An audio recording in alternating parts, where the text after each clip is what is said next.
Siz doimiy intim gimnastika mashqlarini bajarasiz. Lekin sizda na havo chiqishi, na kenglik muammosi hal bo'ldi. To'g'rimi? Siz mashq bajarganingizdan keyin ta'zida qanaqadir og'riq, ya'ni bellaringiz, quvg'inlaringiz bilan og'riq paydo bo'lyapti.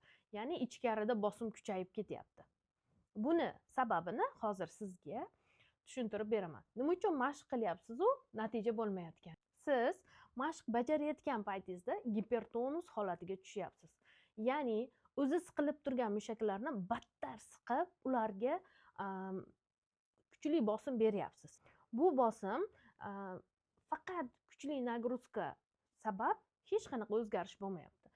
Ya'ni sizda qayta mushaklarga bosim berish bo'lyapti, lekin dam oldirish bo'lmayapti. Ularni to'liq bo'shashtirish kerak. Masalan, qo'lingizni kaftini mush qiling. Shu holatda, mush holatida mushaklaringiz turibdi. Turgan mushaklarni yana ham mahkamroq siqyapsiz. Bunda nima bo'ladi? Hattoki qo'llarimizda ham toliqish paydo bo'ladi. Ya'ni haddan tashqari zichlik va kuchli bosim hosil bo'ladi. Bu bosimdan keyin albatta intim mushaklaringiz bo'shashishni xohlaydi, dam olishni xohlaydi. Lekin siz ularga kuchli qayta bosim beryapsiz. Mushaklarni faqat qisqartirish emas, to'g'ri paytda dam oldirib, erkin bo'shashtirish kerak. Chunki mushaklar bunaqa siqilib mahkam turganda emas, o'z holida bo'sh, erkin turganda keyin o'sib tiklanishni boshlaydi. Noto'g'ri texnika deganimizda, masalan, sizda noto'g'ri texnika qanaqa bo'ladi? Misol uchun, mashqni ko'rib birga bir bajaryapsiz, lekin effekti bo'lmayapti. Qanaqa noto'g'ri texnika bo'lyapti, tushunmasligingiz mumkin. Xo'p, siz mashq paytida intim mushaklaringizni topib, uni his qilib, siqib va bo'shashtirishingiz kerak.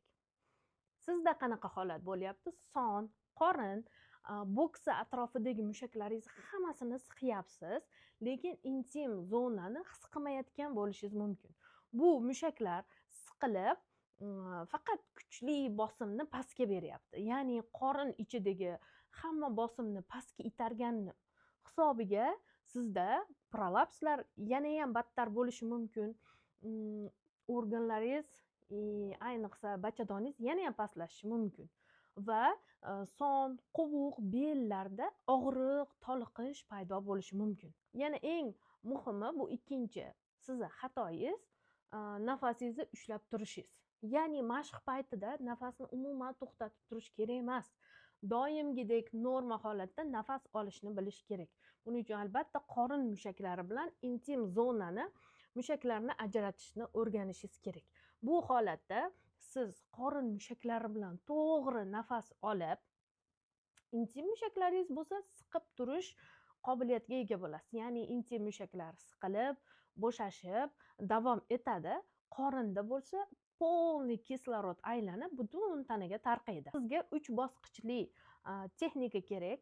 Ya'ni bularning birinchisi qorin ichidagi bosimni kamaytirib, ya'ni siz to'g'ri mashq qilishni o'rganishingiz kerak. Bu degani son, qorin, bo'ksa atrofidagi mushaklar emas, aynan ichkaridagi intim mushaklarni topib, ularni siqib, bo'shashtirib, dam oldirishni ham bilishingiz kerak, siqib, ushlab turishni ham o'rganishingiz kerak. Bu birinchisi. Ikkinchisi, siz nafasni to'g'ri boshqarishingiz kerak. Aytganimdek, mushaklar dam olmas ekan, ular qayta tiklana olmaydi. Shuning uchun ham bizga shunaqa texnika kerakki, nafasni mashq paytida qanday olib, qanday mushaklarni dam oldirishni yaxshilab o'rganishimiz kerak.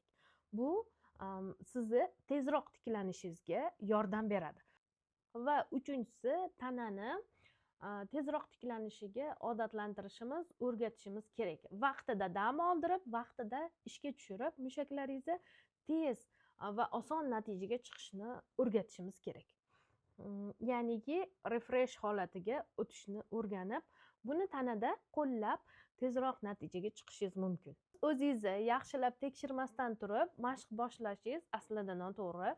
Siz o'zingizni yaxshilab diagnostika qilasiz, o'zingizni tekshirasiz, holatni aniqlaysiz, ichkaridagi bosimni va muammolarni aniqlab olib, keyingina mashq qilishingiz kerak.